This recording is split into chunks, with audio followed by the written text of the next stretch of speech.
Hello dear students, welcome to GDS YouTube channel. और आज हम बात करेंगे हमारे आने वाले आरआरबी फार्मासिस्ट एग्जाम के लिए, जो आपका कुछ समय बचा हुआ है। अगर आप चाहते हो कि सर हम कुछ देखना चाहते हैं जहां से ज्यादातर क्वेश्चन के चांसेस हो सकते हैं, तो बेटा इसके लिए पहले ही हमने 15 डेज पहले आपने एक वीडियो देखा होगा जिसमें मैंने आपको इम्पोर्टेंट टॉपिक्स को शेयर किया हुआ था। तो उसी के अकॉर्डिंग आप पढ़ाई करेंगे तो बहुत सारी चीजें कवर हो चुकी होंगी अभी तक आपकी। और अब जो ये वीडियो रहेगा इसमें हम कुछ इंपॉर्टेंट क्वेश्चंस को देखेंगे। और इसको आप देखने से ये मत समझना कि भाई देखिए क्या होता है, जो आपके एग्जाम के पास की स्टडी होती है वो क्या एक प्रकार से क्या होता है, रिस्क होता है उसमें बहुत। या तो हम आर या पार, दो कंडीशंस बनती है। तो इसको क्या करना है, आपको टेंशन मत ले लेना कि सर हम पे नहीं आता है या कोई बच्चे को आता है तो उसको ओवर कॉन्फिडेंस भी नहीं होना, क्योंकि जो डिसाइड करता है वो एग्जाम करता है। तो जो एग्जाम का समय है ना आपका, वो बहुत अच्छा जाना चाहिए आपका। ठीक है, अभी कोई चीज ऊपर नीचे हो जाए कोई दिक्कत नहीं। ठीक है, तो एग्जाम के समय हमें बहुत अच्छे से क्या करना है, ध्यान चीजें रखनी है। ठीक है, ओके। तो यहाँ पे कुछ हम जो रीजनिंग के क्वेश्चंस रहेंगे, मैथमेटिक्स के क्वेश्चंस रहेंगे, किन टॉपिक से क्वेश्चन आ सकते हैं, जहां तक जो ज्यादातर क्वेश्चंस आए हैं हमारे प्रीवियस ईयर क्वेश्चन पेपर्स में, तो उस आधार पे यहाँ पे अपन ने कुछ क्वेश्चंस को कंपाइल किया हुआ है कि ये वाले क्वेश्चंस आपको पूछे जा सकते हैं। अगर ये क्वेश्चंस अगर थोड़ा थोड़ा देख लो तो हो सकता है आपका फाइनल पेपर में आप पे क्वेश्चन बन जाएगा। ओके, तो यहाँ पर देखिए सबसे पहले जनरल आपका अर्थमेटिक्स से बेटा, ये मैंने पहले भी कहा है कि ये जो सेक्शन है 30 मार्क्स का आना है और डिवाइडेड सेक्शंस है। ठीक है, तो इसमें ये कहानी यही है कि समुद्र में से क्या निकालना, एक सुई निकालनी है। अब वो सुई कहां से निकलेगी किसी को पता नहीं है, समझ रहे। फिर भी लेकिन हम क्या है, प्रोबेबिलिटी पे जा सकते हैं, थोड़ा बहुत उसको देख सकते हैं। तो ये मैंने पहले ही बोला था आपको कि जनरल एप्टीट्यूड जो आपका जनरल अर्थमेटिक्स है ये आपका रहने वाला है, और जनरल रीजनिंग इंटेलिजेंस हमारा जनरल अवेयरनेस है, ये 10 नंबर का है। जनरल साइंस सबसे मेन पार्ट रहने वाला है बेटा। ठीक है, मतलब जो आपको सबसे ज्यादा बेनिफिट देके जाएगा जनरल साइंस, उसको बहुत बढ़िया पढ़ लीजिए। जनरल साइंस है। और आपका जनरल अवेयरनेस तो भाई जो भी है ठीक है। ठीक है, आपका ऐसे ही मैथ्स और रीजनिंग का हाल है कि 10 मार्क्स का आना है, अब कोई भरोसा नहीं कहां से क्या आने वाला है। ठीक है, समझ रहे। तो इनको थोड़ा सा अच्छे से अपन एक बार, बस ये है कि अब क्या कर सकते हो, क्वेश्चंस देख सकते हो कि ये वाले क्वेश्चंस आए सर। अगर हमें लगता है, ठीक है, आप मान लो ट्रेवल कर रहे हो, एग्जाम सेंटर आपका दूर आया, दूसरी सिटी में आया है, तो आप बुक्स वगैरह लेके नहीं चल पा रहे अपन लोग, तो आपके पास आपका मोबाइल है। मान लो आप ट्रेन से जा रहे हो, तो उसमें ये है कि कम से कम अपन ट्रेन में जाते हुए देख सकते हैं इसको। तो जो आपका ये जो दिन बचे हुए हमारे, इनका यही है भाई कि आप जब एग्जाम देने जा रहे हो, ठीक है, आसपास जब एग्जाम पहुंच रहे हो, तो आप एकदम से वहां पे क्या है, अगर आप ड्यूरिंग ट्रैवल हो तो इन चीजों को थोड़ा सा देख सकते हो, ये आपके लिए बेनिफिट देगा। ये आपको क्या कर देगा, बेनिफिट हमें देगा। तो ये याद रखना है। तो यहां से देखिए अब अपन कुछ बातें करते हैं, जैसे जनरल अर्थमेटिक्स है। जनरल अर्थमेटिक्स जो होता है, इसके कौन से क्वेश्चन ज्यादातर आ सकते हैं। जैसे पहले पहले ही क्वेश्चन आप देखिए यहाँ पे, ये आपको दिया गया एलसीएम। एलसीएम के क्वेश्चंस आ सकते हैं। हमारा जो होता है एलसीएम के क्वेश्चंस आपको मिल सकते हैं, ध्यान रखना है एलसीएम के क्वेश्चंस आपको आते हुए हैं। अब एलसीएम के क्वेश्चन कैसे आते हैं, आपसे एलसीएम थोड़ी निकलवाएंगे, वो आपको कोई क्वेश्चन देंगे। जैसे ये दे दिया, दो बेल्स हमारी आपकी इंटरवल पे है 94 सेकेंड्स पे और 54 सेकेंड्स पे ये लोग आवाज करते हैं। They both ring at the 10 o'clock। ठीक है, the morning together after how many second they will ring together again. भाई ये 10 बजे एक साथ रिंग की थी और अब दोबारा से कितने बजे एक साथ ये आपकी इनकी आवाज आएगी, ये आपका क्वेश्चन था। ये आपको ध्यान रखना है। ये आपने जो जुलाई का था उसमें आया था 2019 आरआरबी में। तो मतलब ये क्वेश्चन हमको मैसेज दे रहा है कि भाई आपको ऐसे आपके ये जो है वेल वाला क्वेश्चन आ सकता है। तो इसमें ध्यान रखना है, इसका सीधा सीधा है कि आपको क्या करना है, इसमें अपन फैक्टराइजेशन कर देंगे और हम एलसीएम निकालेंगे और एलसीएम निकल के हमारा आ जाएगा आपका 2538, जो हमारा आंसर हो जाएगा। इसको पहले भी अपन ने डिस्कस किया। तो मतलब एलसीएम का क्वेश्चन ये अगर आता है वेल्स वाला क्वेश्चन, तो आप किससे कर सकते हो, एलसीएम से कर सकते हो। नेक्स्ट क्वेश्चन है ऑन डिवाइडिंग ए नंबर, आपका 413 है, get a 58 as a reminder, on dividing the same number by 59 what will be the reminder. ये आपका जुलाई में आया था आरआरबी में। ठीक है, 2019 में जो क्वेश्चन पेपर हुआ था उसमें ये हमारा क्वेश्चन बना हुआ था। इसमें ध्यान रखना है आपको कि ये क्वेश्चन जो था, आपको क्या करना था, पहले आपने नंबर को x मान लिया। ठीक है, तो ये x माना हमने, इसमें यहाँ पे अपन ने ये इक्वेशन लिख दिया, जो दूसरा था इसको ये इक्वेशन लिख दिया। अब दोनों इक्वेशंस को बेटा कंपैरेटिवली हमने सॉल्व कर दिया, तो हमारा क्या आ जाएगा, आंसर आ जाएगा। तो ये बस आपको पैटर्न के लिए कि ये वाला क्वेश्चन भी आपको आया हुआ था। वैसे जो बच्चे देख चुके हैं ये चीजें, उनको दोबारा से देखने की जरूरत नहीं है, वो अपना कुछ अगली चीज पढ़ो। अगर आपको आता है ना, देखो क्या होता है, जो अगर हम पढ़ते हैं, जब ऑनलाइन स्टडी करते हैं, तो उसमें एक चीज विशेष ध्यान रखना होती है हमें कि अगर जो चीज हमें आती है, भले अगर हमें वो आती है ना, तो उसमें अपना समय मत दो। आपको जो नहीं आता है ना, उस पर फोकस करो। और रिवीजन करना है तो अपने भैया जो भी आपका है उससे रिवीजन करो। मैंने बोला था ड्यूरिंग ट्रैवल अगर आप रहने वाले हो तो ये जो चीज है आपकी बहुत काम आने वाली है, ठीक है, तो ध्यान रखना है। अब आता है next question, on dividing a number by 371 we get the 52 as a reminder, ठीक है। On dividing the same number by 53 what will be the reminder. तो इसमें वही बेटा पैटर्न था, दोनों इक्वेशंस आपको डेवलप करना है, कंपैरेटिवली उनको हम सॉल्व कर देंगे तो हमारा आंसर आ जाएगा, ठीक है। तो ये केवल देखो, इनके लिए मैं आपको बोलूं ना, ये क्वेश्चन अगर मेरे को करना होगा ना, तो मैं ऐसे नहीं करूंगा, मैं ये फार्मूले आर्मूले नहीं। हमें पता है कि हमने मैथ्स पढ़ा है, हमें पता है डिवाइड करते हैं तो क्या रिमाइंडर होता है, क्या आपका उसमें क्विटेंट्स होते हैं, तो उस हिसाब से आप लॉजिक बेस्ड से ये कर सकते हो। लॉजिक बेस्ड से ये क्वेश्चन आप आराम से कर लोगे, ठीक है। अगला क्वेश्चन है यहाँ पर लिखा है 2 बेल्स रिंगिंग। वो बेल्स का कितने, 2 क्वेश्चंस बेल के आ गए, तो 86 48 वाला वही आपको फैक्टराइजेशन करना है और एलसीएम निकाल लेना है, तो आपका आंसर आ जाएगा। देखिए यहाँ पे प्राइम फैक्टराइजेशन किया अपन ने, तो ये मिल गया इसका प्राइम। अब इसमें आपको ध्यान रखना है कि आपको क्या करना है, यहाँ से जब अपन ने एलसीएम निकाला, तो एलसीएम निकालने के बाद फाइनली क्या हुआ हमारा 2064 आंसर आ जाएगा, ठीक है। ये traffic crossing have a street light cycle 1 minute 90 second and other signal जो होता है वो सिंक्रोनाइज किया गया, दे एक्ट आपका simultaneously again, this is a problem are determine. बताइए अब ये इसमें सिग्नल में अगर प्रॉब्लम आ रहा है तो क्या होगा, बताओ। सिग्नल्स जो है इसमें कोई मैथ्स का कैलकुलेशन नहीं है, अगर सिग्नल में प्रॉब्लम आ रहा है तो मतलब आपका एलसीएम का जो कैलकुलेशन था वो गलत हो गया है। भाई कहीं भी इंटरवल की जब चीज आती है तो वहां पे आपको एलसीएम की कॉन्सेप्ट रहती है, तो उससे सीधा सीधा ऐसा क्वेश्चन, भाई इसमें तो न्यूमेरिकल भी नहीं लगा, कहीं कुछ कैलकुलेशन भी नहीं हुआ, सीधा एलसीएम से आ गया। अब कुछ क्वेश्चन बेटा रेशो के होते हैं। देखो रेशो की एक चीज हमेशा याद रखना, रेशो और परसेंटेज जो होता है इसमें याद रखना, अगर परसेंटेज किसी के साथ लिखा है, जैसे मैं लिखा है 80%, तो 80% का मतलब क्या होता है, 80 डिवाइडेड बाय 100 है, ये ध्यान रख। इसी को अगर आप रेशो बोल दो, इसको हम रेशो बोल देते हैं, ऊपर वाले को हम परसेंटेज बोल देते हैं, कोई बहुत बड़ा अंतर नहीं है, ठीक है। इसी को हम क्या, जैसे मैंने बोला 1/4 है, ये 1/4 जो है ये क्या है, ठीक है, किसी ने बोला, तो एक्चुअल में ये देखा जाए तो हमारा 25% है। 1/4 क्या है, 25% है। तो रेशो और परसेंटेज बस इतना सा है कि अगर रेशो लिखा है और उसमें अपन 100 का मल्टीप्लाई कर दोगे तो परसेंटेज बन जाएगा, और परसेंटेज लिखा है 100 से डिवाइड कर दोगे बेटा तो क्या बन जाएगा, रेशो बन जाता है। तो यही इसी में हम कंफ्यूज होते रहते हैं, और इसको आराम से आप करें। देखिए यहाँ पर लिखा था ratio of a number of a girl to boy in a school, इतना दिया गया, मतलब आपका गर्ल है और ये बॉय है, इनका रेशो कितना दिया गया है कि स्कूल में आपका number of the girls to boy कितना दिया गया है, आपका 3060 दिया गया है, ठीक है। स्टूडेंट एज, ठीक है, ये आपको रखना है 335, ठीक है, हमारे टोटल स्टूडेंट है। The ratio of the girl to boy as school as आपका 3060, स्टूडेंट एज आपका 3335। How many more girls should be admit to make the ratio 1:1। आपको 1:1 रेशो करना है तो कितने और गर्ल्स को ऐड करना पड़ेगा इसमें, ठीक है, बताइए कितना गर्ल्स आपको ऐड करना पड़ेगा, ठीक है।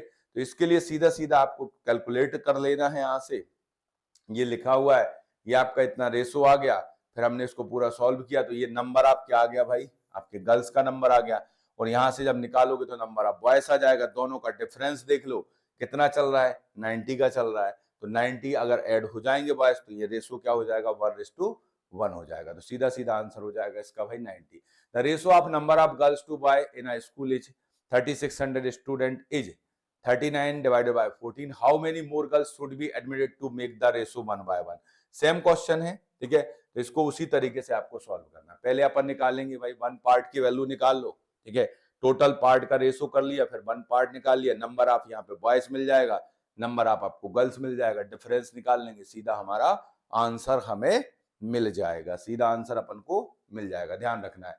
अब परसेंटेज का क्वेश्चन आता है तो वो भी बताया मैंने भाई, परसेंटेज जो होता है ये सेलिंग प्राइस है आपका सीपीयू का, आपका 6000, आपका यहाँ पर 6785, ठीक है।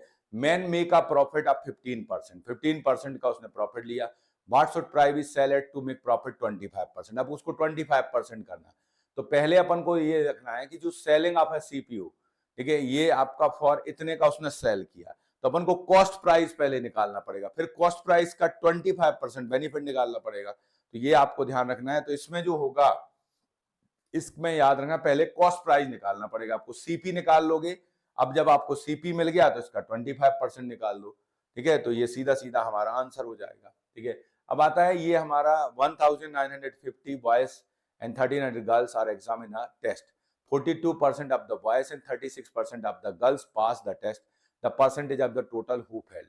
आपको फेल का परसेंटेज बताना है, ठीक है। आपको क्या करना है इसमें, देखिए सबसे पहले इसका अपन निकालेंगे, ये इतने बॉयज थे, ठीक है, इसमें से कितने लोग पास हुए भाई, ये आपके 42% बॉय, तो इसका निकाल लो, फिर परसेंटेज इसका निकाल लो, ठीक है, ये निकल आएगा। फिर इसके बाद अपन क्या करेंगे, जो नहीं हुए पास उनका निकल आएगा नंबर, तो उस हिसाब से अपन परसेंटेज निकाल लेंगे। यहाँ देखिए टोटल बॉयज ये थे, उसका 42% निकाला, इतना आया, इसका इतना निकाल लिया। अब total number of boys and girls exam में कितने दिए, इतने लोगों ने दिए। Total number of boy girls कितने पास हुए, इतने पास हुए। जो पास हुए उनको माइनस कर दो, तो इतने लोग फेल हुए, तो फेल का परसेंटेज निकालो, तो 60.4% हमारा आंसर हो जाएगा। नेक्स्ट क्वेश्चन है बेटा, यहाँ पर दिया गया है 1960 boys and 1100 girls are exam in a test, 42% of the boys and 36% of the girls pass the test, percentage of the total who failed। बिल्कुल सेम क्वेश्चन है, ठीक है। आपको पहले इंडिविजुअली नंबर निकालने हैं दोनों के, फिर दोनों को टोटल करना है, तो आपको पता चल जाएगा कितने लोग पास हुए, फिर आप उसको माइनस कर दोगे टोटल से, तो वहां से निकल के आ जाएगा फेल कितने हैं, फिर उनका परसेंटेज निकाल देंगे अपन, तो ये 60.4 अपना आंसर हो जाएगा, ध्यान रखना है।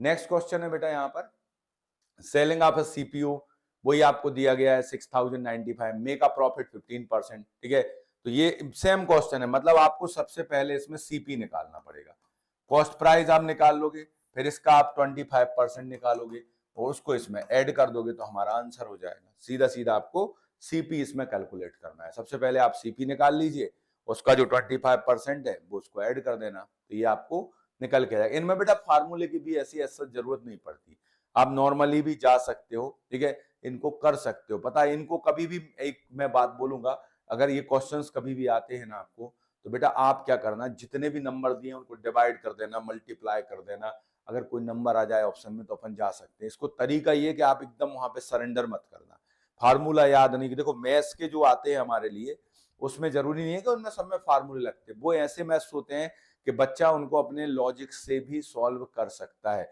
कोई आपकी बहुत स्टैंडर्ड मैथ थोड़ी ना थी, जनरल मैथमेटिक्स होती है। क्या होती है, जनरल मैथमेटिक्स होती है। नेक्स्ट क्वेश्चन है, बिजनेसमैन जो है 40% of the monthly proceed are spend salary bill and 1/5 of a raw material and 15,000 on a maintenance bill and all other expense, monthly revenue plus of the business is 14,000, how many much total monthly proceed, उसका monthly कितना proceed होता है, वो आपका लगभग उसका जो income है वो 1.5 लाख रुपए महीने का है, ठीक है। टोटल इनकम अगर 40% ऑफ सैलरी, देखिए ये हमारा ये हो गया एक्स मान लिया हमने उसको, ठीक है, 1.5 तो ये 0.2x हो गया, 15,000 ये अदर एक्सपेंस में करता है, तो ये हो गया पूरा मिला के 45,000। तो यहाँ से आपका हो जाएगा टोटल प्रोसीड हमारा एक्स है, सैलरी उसकी इतनी है, ये है इतना, सबको ऐड कर दो, एक्स की वैल्यू निकाल लो। इसमें सिंपल क्वेश्चन है। बस इस क्वेश्चन में क्या है, 2 परसेंटेज दे दिए, एक वैल्यू दे दी हमारे लिए, समझ रहे, 2 हमको परसेंटेज दिए, एक हमको वैल्यू दे दिए, तो अपन को परसेंटेज को कैलकुलेट करना पड़ेगा एक्स के फॉर्म में, ठीक है, और एक हमारी वैल्यू दे दी, 2 तो आपको वैल्यू दे दी सीधी, ये दोनों वैल्यू, बस ये आपके रेशो दिए गए थे, तो इससे आपको यहाँ थोड़ा सा कैलकुलेशन कॉम्प्लेक्स जा रहा है, तो इसको माइनस कर दोगे, सीधा एक्स में आएगा। अब आता है डिस्टेंस बेटा, डिस्टेंस के क्वेश्चन हमेशा आते हैं, ठीक है, जो हमारा चाल रहता है, चाल बराबर क्या होता है, दूरी बटे समय होता है, तो वही है कहानी इसकी। Train pass a station from platform 48 second and man standing to the platform in 32 second, ठीक है, the speed of the train ये दिया गया है, तो लेंथ ऑफ द प्लेटफॉर्म निकालना है। तो बताइए, ये वाले क्वेश्चंस को आप अच्छे से तैयार कर लेंगे। जब भी ट्रेन अपोजिट डायरेक्शंस में रहती हैं तो उनकी स्पीड क्या हो जाती है, ऐड हो जाती है, सेम डायरेक्शन में चलेंगी तो माइनस हो जाती है। बोट वाला क्वेश्चन भी देख सकते हो, लेंथ निकालना है तो भाई स्पीड और टाइम से निकालोगे, तो ये लेंथ आ गई हमारी ट्रेन की, ठीक है, अकॉर्डिंग टू द इक्वेशन ये आपको दिया गया है 29 सेकेंड्स है, यहाँ पे x प्लस होगा, इसको सॉल्व कर दोगे तो प्लेटफॉर्म आ जाएगा भाई 464 मीटर, तो सीधा सीधा आंसर हमारा 464 आपका एकदम करेक्ट हो जाएगा, एकदम आंसर आपका करेक्ट है ये। नेक्स्ट क्वेश्चन है ट्रेन पास स्टेशन प्लेटफॉर्म इन 54 सेकेंड, फिर प्लेटफॉर्म पे खड़ा है 38 सेकेंड में, द स्पीड ऑफ ट्रेन दिया गया है। सेम क्वेश्चन है बेटा, बिल्कुल कुछ नहीं करना है इसमें, समय मत दो ज्यादा, ठीक है। तो वही आंसर है हमारा 464, ये सीधा सीधा पहले निकाल लेंगे। रीजनिंग, देखो रीजनिंग के क्वेश्चंस तो देखो ये बना हुआ है दिमाग, इसमें आपको दिमाग ही लगाना है। क्या लगाना अपन को? रीजनिंग वाले क्वेश्चंस में केवल अपन को दिमाग लगाना और कुछ नहीं करना, ठीक है। यहाँ पर देखिए ये जो क्वेश्चंस हैं रीजनिंग के, देखिए आपका सीरीज आती है। अब ये सीरीज दे दिया उन्होंने कि इसमें बताओ नेक्स्ट नंबर क्या है। 61 है, 73 है, 66 है, 78 है, 71 है। तो इसमें अलग अलग आपको पैटर्न फॉलो करना है और चेक करना पड़ेगा कौन सा सेट हो रहा है। तो अगला जो नंबर आएगा 83 आएगा। देखो 61 + 5 66 है, 73 + 5 78 हो गया, ठीक है। 66 + 5 क्या हो गया? 71, 78 + 5 क्या होगा? 78 + 5 क्या होगा? 83 हो जाएगा। तो ये हमारा इसमें 5 जोड़ रहा है, देखिए इसमें 5 जोड़ा तो ये आ गया, इसमें जोड़ा तो ये आ गया। अल्टरनेट चल रहा है इसमें, पैटर्न क्या चल रहा है? अल्टरनेट चल रहा है और कुछ नहीं है। पैटर्न क्या चल रहा है भाई मेरे? अल्टरनेट चल रहा है। Find out the next number in the series. देखो 4 है, 9 है, ठीक है, फिर आपका 20 हो गया, फिर 43 हो गया, फिर 90 हो गया। कैसे पता करें क्या नंबर आएगा? अब इसमें अपन को देखना पड़ेगा, अगर आप 4 2 जा देखते हो तो 4 2 जा 8 होता है, उसमें +1 कर दिया तो 9 आ गया। फिर 9 2 जा कितना होता है साहब? 9 2 जा होता है 18, उसमें 2 कर दिया, ठीक है। अब आया हमारा 14 22 जा कितना होता है? 40 होता है, उसमें 3 कर दिया, ठीक है। अब 40 आपका हो गया, 43 कर दिया। अब यहाँ पर देखो 43 में अपन को देखना है तो कितना हो गया? 43 है अपना 86 हो जाएगा और उसमें 4 ऐड करोगे तो 90 आ गया। अब 90 का डबल कर दो और उसमें 5 ऐड कर दो भाई मेरे, तो आंसर आ जाएगा। है कहीं 185, ये तो लिखा हुआ है ऊपर, तो ये आंसर अपना ए हो जाएगा, कोई दिक्कत ही नहीं है, ठीक है। नेक्स्ट क्वेश्चन है find the next term in the series. 11 है, 11 2 जा कितना होता है बेटा? 22 होता है, ठीक है। उसमें अपन ने क्या किया? 2 ऐड कर दिया। पता करने का तरीका बस देख रहे हैं अपन कि पता कैसे करेंगे, अपन पता कैसे करेंगे अपन ये देख रहे हैं, ठीक है। ये हो गया 11 2 जा 22 हो गया। फिर आपका यहाँ 44 है। अगर 44 को आप डबल करने पे जाते हो तो वहां तो नंबर छोटा दिया है, मतलब ये वाला पैटर्न आपका फॉलो नहीं हो रहा है, ठीक है। तो यहाँ पे देखिए आपका जो पैटर्न है माइनस चल रहा है। 11 20 यहाँ पे आपका जो है 24 माइनस 11 13 है, 44 माइनस आपका 20 है, फिर ये 29 है। तो ये अच्छे से डिफरेंस, ये थोड़ा सा कॉम्प्लेक्स सीरीज है, तो इसका आंसर जो है, ठीक है, अपन को पहले सीरीज को है डिफरेंस देखना है बिटवीन कॉन्स्टिट्यूएंट नंबर। 11 और इसमें कितना है? 13 का, इसमें कितने का? 20 का, इसमें 29 का। फिर अपन देखेंगे कि जो हमारा इनके बीच में कितना डिफरेंस चल रहा है, 7 का और इनके बीच में 9 का। तो फिर हम क्या करेंगे, जो डिफरेंस चल रहा है उन दोनों को अपन ने ऐड किया तो कितना आ गया? 11 आ गया। फिर अपन ने क्या किया? 29 + 11 किया तो 40 कर दिया। तो ये अपन ने इसको 40 ऐड कर दिया, तो सीधा सीधा आंसर हमारा 113 है। डायरेक्शंस के क्वेश्चंस आते हैं बेटा, कई बार इसमें हमारा ये हो सकता है वो एंगल के अकॉर्डिंग सॉल्व करवा लें हमसे, अगर हो सकता है वो एंगल पूछ लें आपसे, ठीक है। यहाँ पे 90 एंगल है, tan थीटा के अकॉर्डिंग कर सकते हैं, या आपके सिंपल डायरेक्शन में डायरेक्शन पूछ सकते हैं, हमारा नॉर्थ साउथ ईस्ट वेस्ट, ठीक है, इनके बीच के डायरेक्शंस भी पूछ सकते हैं ये आपके, ठीक है। तो ये डायरेक्शंस भी, इसको बना के हमेशा डायरेक्शंस के क्वेश्चंस आपको सॉल्व करना है। सबसे पहले देखिए यहाँ पे लिखा है lady stand on the road facing east direction, she turn 48 degree in clockwise direction, 72 degree in the anti clockwise direction, which direction she is facing now. तो सबसे पहले तो डायरेक्शन का डायग्राम बनाया करें अपन, ठीक है। फिर देखिए ये आपका एंगल दिए गए हैं, तो यहाँ पे एंगल सॉल्व करना पड़ेंगे तब हमें पता चलेगा। यहाँ पर लिखा है देखो फर्स्ट टर्न लिया है क्लॉकवाइज, ठीक है, तो ये आपका हो गया ईस्ट जो है हमारा 0 डिग्री है, उसी साइड वो फेस की है, तो 48 डिग्री हो जाएगा, ठीक है। फिर सेकेंड टर्न में एंटी क्लॉकवाइज लिया, तो ये आ गया हमारा भाई यहां से आपका 48 - 70, तो ये हो गया। अब जब इसको पूरा सॉल्व करेंगे, पूरा राउंड ले लिया, ऐड कर दोगे, ये इसको माइनस करोगे, 24 degree clockwise direction from the north आएगा, तो हमारा जो फाइनल निकल के आएगा नॉर्थ ईस्ट डायरेक्शन अपना आंसर हो जाएगा। क्या होगा बेटा? नॉर्थ ईस्ट डायरेक्शन हमारा आंसर हो जाएगा, ठीक है। ये women stand on the road facing south direction, the turn 70 degree in clockwise direction and 160 degree in the anti clock. अगर ये दिख रहा है ना क्लॉकवाइज एंटी क्लॉकवाइज, इनको तो पहले माइनस कर दो, ठीक है। सबसे पहले तो इनको माइनस कर देना अपन। देखो ये हो गया आपके 72 है, ठीक है। यहाँ पे आपका ये क्या है? टर्निंग डिग्री क्लॉकवाइज है, ठीक है, और ये 180 है। तो यहाँ से आपका ये, क्योंकि यहाँ पे जो डायरेक्शन है उस पर भी डिपेंड करता है, तो यहाँ पे अपन ने क्या किया, इनको प्लस कर दिया है, तो 180 और आपका यहाँ पे 72 हो गया।